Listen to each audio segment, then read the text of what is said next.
আসসালামু আলাইকুম। প্রথম শ্রেণীর কারাবন্দির মর্যাদায় মমতাজ জামিনের আবেদন করতে বললেন আইনজীবীকে। মমতাজ আদালতে এসেছেন। আদালতে এসে তার অ্যাক্টিভিটিস কি বললেন, কি করলেন, তার উপরে একটা রিপোর্ট। মমতাজকে নিয়ে এই রিপোর্টে একটা কারণ আছে। মমতাজ আর 10 জন থেকে আলাদা, কিন্তু আলাদা হলেও তার অবস্থানটা রয়ে গেল ওই পতিত সরকারের যে সমস্ত নানা অভিযোগে অভিযুক্ত তাদের সারিতে। তিনি লাস্ট যেই দ্বাদশ জাতীয় সংসদ নির্বাচনে তিনি নির্বাচিত হতে পারেননি। তিনি হেরেছেন, নৌকা প্রতীক নিয়েও হেরেছেন স্বতন্ত্র প্রার্থীর কাছে, হয়তো ইগল বা ট্রাক মার্কার কাছে। এটা একটা তার জন্য ট্র্যাজেডি।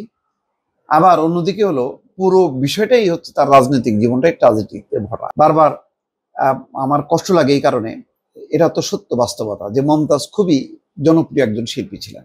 এই ব্যাপারে কোনো রকম সন্দেহ নেই। কোকিল কণ্ঠী হিসাবে পরিচিত ছিলেন। তার গান গ্রাম বাংলার মানুষের মুখে মুখে ছিল। বুকটা ফাইটটা যায়, আমার ঘুম ভাঙাইলো মরার কোকিলে, এই সমস্ত নানান গান। কিন্তু সেই গানগুলো নিয়ে যখন নাকি সংসদে শেখ হাসিনার পক্ষে যখন গাইতে শুরু করলেন, সাথে সাথেই মুহূর্তের মধ্যে তিনি ভিলেনে পরিণত হলেন এবং বিরাট সংখ্যক মানুষ তাকে ঘৃণা করতে শুরু করলো। তিনি হয়তো এমপি হয়েছেন, বড় বড় হয়তো অনুষ্ঠানে তিনি অনেক অর্থ করি ইনকাম করেছেন, সম্পদ গড়েছেন, কিন্তু তার শিল্পী সত্তাটা শেষ করে দিয়েছেন বা অপমানিত করেছেন, ধ্বংস করে দিয়েছেন। এখন মমতাজের জন্য কেউ কাঁদে না, কেউ বলে না যে শিল্পী মমতাজকে মুক্তি দাও। তো আজকে সেরকম একটা দুর্ভাগ্য।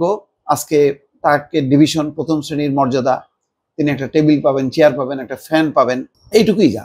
এখন দেখা যাচ্ছে যে তিনি ধর্মীয় বই পড়ছেন নাকি, তাকে আরো ধর্মীয় বই দেওয়ার জন্য তিনি বলেছেন।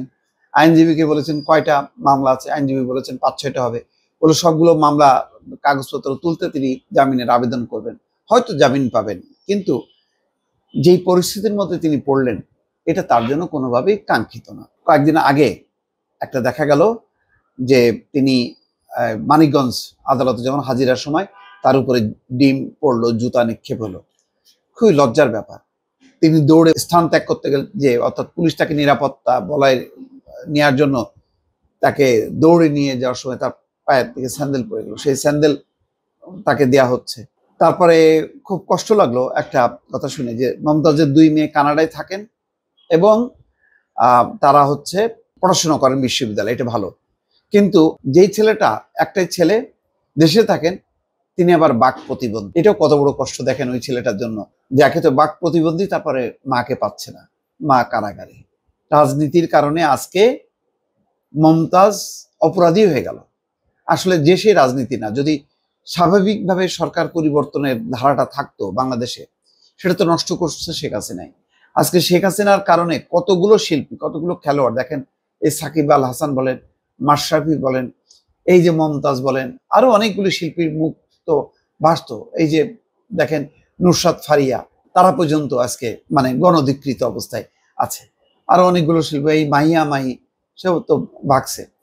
তো সব মিলায় যেই একটা রঙ্গমহল, রাজনীতির নামে একটা রং তামাশার একটা মহল খুলে বসছে, সবাইকে ঢুকাই দিয়ে বোঝানোর চেষ্টা করছে শেখ হাসিনা যে দেখো কত শিল্পী, সাহিত্যিক, কবি, লেখক, সাংবাদিক সব আওয়ামী লীগ করে, সুতরাং এই আওয়ামী লীগ অজেয়, এই আওয়ামী লীগের ক্ষয় নেই। কিন্তু বুঝতে পারে নেই লক্ষ লক্ষ সাধারণ মানুষ এই সমস্তগুলি পৌঁছে না। যখনই দেখছে যে তারা গণশত্রু হয়ে গেছে, তো ঘৃণা ভরে ফেলে দিচ্ছে। দেখেন না, সাংবাদিক, অধিকাংশ সাংবাদিককে এখন ঘৃণা করে, কেননা সাংবাদিকদের একটা বিরাট অংশ ছিল সরকারের দোসর, লেজুর ভিত্তি করছে, এই জন্য সাংবাদিকদেরকে তারা ঘৃণা করে। এটা হলো বাস্তবতা। সেই বাস্তবতার মধ্যে আজকে মমতাজ আসছে। যেমন পিপি বলছে মমতাজ ফ্যাসিস্ট শেখ হাসিনার অন্যতম সহযোগী, তিনি শিল্পী হয়ে ফ্যাসিস্ট হাসিনার সহযোগী হয়ে দিনের পর দিন তার পক্ষে কাজ করছে।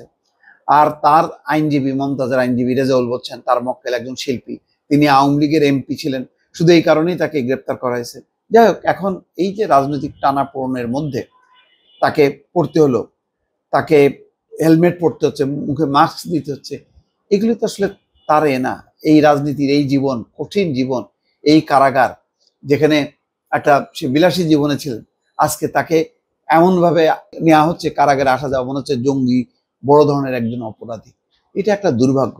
এর থেকে যদি আমাদের শিল্পী, সাহিত্যিক, কবি তারা যদি স্বতন্ত্র সত্তা বজায় না রেখে যদি রাজনীতির এই এতে পতিত হন, তাহলে কি পরিণতি হয়? মমতাজ হয়তো একটা বড় উদাহরণ হয়ে থাকবে সবার সামনে। দর্শক ভালো থাকবেন, আল্লাহ হাফেজ।